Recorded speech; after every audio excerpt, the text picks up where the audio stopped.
আচ্ছা, আমার মতো রান্না করতে তোমরা কে কে ভালোবাসো বলো তো? আমার কিন্তু রান্না করতে খুব ভালো লাগে, ভীষণই ভালো লাগে। কিন্তু গরমকালে রান্নাঘরে এমনি গরম, তারপরে আবার গ্যাসের পাশে আগুনের তাপে আরও গরম লাগে, তখন একটু বিরক্ত লাগে আমার, কিন্তু আমি রান্না করতে খুব ভালো লাগে। তো চলো আজকে তোমাদেরকে দেখিয়ে দিই আজকে আমি কী রান্না করছি। তো এখন আমি দেখতে পাচ্ছ শোল মাছ ভাজছি। আজকে বরমাসের সকালবেলায় বাজারে গেছিলাম, তো টাটকা জ্যান্ত শোল মাছ পেয়েছি। তো দেখতে পাচ্ছ আমি এই যে ভাজা বসিয়ে দিয়েছি।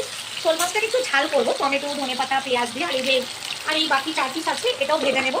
আর এইদিকে দেখতে পাচ্ছ দুধ উতলানো, কিন্তু দেখা খুব ভালো, তো তোমাদেরকেও দেখিয়ে দিলাম। দুধটা উতলে এসছে, একটু দুধ ফোটাতে দিয়েছি। আর এইদিকে চলো দেখিয়ে দিই আজকে কী কী রান্না করেছি। এই যেটা হচ্ছে পটল আলু রসা, এখান থেকে একটু খাওয়া হয়েছে, কারণ আমার মেয়ে পটল আলুর তরকারি খেতে খুব ভালোবাসে। আর এই যে দেখতে পাচ্ছ ধনেপাতা দিয়ে মুসুরির ডাল করেছি। আর আরেকটা স্পেশাল আজকে রান্না করেছি, যেটা কিনা ভীষণ ভালোবাসি আমি, হয়তো আমার মতো অনেকেই ভালোবাসেন, সেটা অবশ্যই কমেন্টসে জানাবেন, কিন্তু এই খাবারটা খুব ভালোবাসেন কিনা। এটা হচ্ছে লাউ শাক, চিনতে পারছেন কি? আমার কিন্তু লাউ শাক, কুমড়ো শাক ভীষণ পছন্দের একটা খাবার। আর তাছাড়া লাউ শাকের থেকে বেশি ভালোবাসি কুমড়ো শাক, যেহেতু কুমড়ো শাকটা একটু মিষ্টি মিষ্টি হয়, একটু সর্ষে দিয়ে পোস্ত দিয়ে করলে তো দারুণ লাগে। আর সচরাচর আমরা কিন্তু লাউ শাকটা শুক্তো হিসেবেই করি। তো আজকে এর মধ্যে দিয়েছি কুমড়ো, আলু, আর দিয়েছি উচ্ছে, কারণ শুক্তোতে একটু উচ্ছেটা দিলে ভালো লাগে। কিন্তু একটা জিনিস মিস করেছি, কি বলুন তো? সেটা হচ্ছে পেঁপেটা ছিল না, তো আজকে একটু মিস করেছি। তো আজ আমাদের এই রান্না, ডাল, শুক্তো করেছি, পটল আলু রসা করেছি, আর এই যে শোল মাছ ভাজছি, এটাকে ভাজা করবো। আর এইদিকে দেখতে পাচ্ছেন একটু বেসন গুলে নিলাম, অনেকদিন রূপচর্চা করা হচ্ছে না।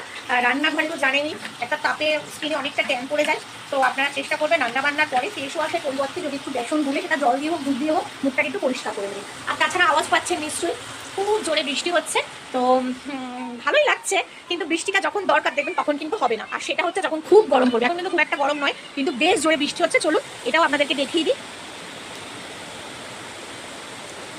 কি বৃষ্টি, কি বৃষ্টি, ভালোও লাগছে। হয়তো হ্যাঁ, যদি কিনা অত্যাধিক ঠান্ডা থাকতো তাহলে বৃষ্টিটা সত্যি ভালো লাগতো না। আর এই দিকে দেখতে পাচ্ছেন আজকে ননি বাড়িতেই আছে, আর ফোন পেলে কোনো কথা নেই, ফোন নিয়ে ব্যস্ত। তো বন্ধুরা, আমি ঝটপট করে মাছ ভাজাটা করে নিই, অনেকটা টাইম হয়ে গেছে। আজকে ওকে একটু পড়াচ্ছিলাম, সামনে মেয়ের এক্সাম আছে, তো 2টো বেজে গেছে। এই মাছটা হলেই আমার হয়ে যায়। আজকে রান্না প্রথমে সব কমপ্লিট করে নিয়েছিলাম, জাস্ট এই কিছুক্ষণ আগে ওকে পড়া কমপ্লিট করে আমি একটু মাছটা করতে এলাম, মাছটা ভেজে ঝাল করবো।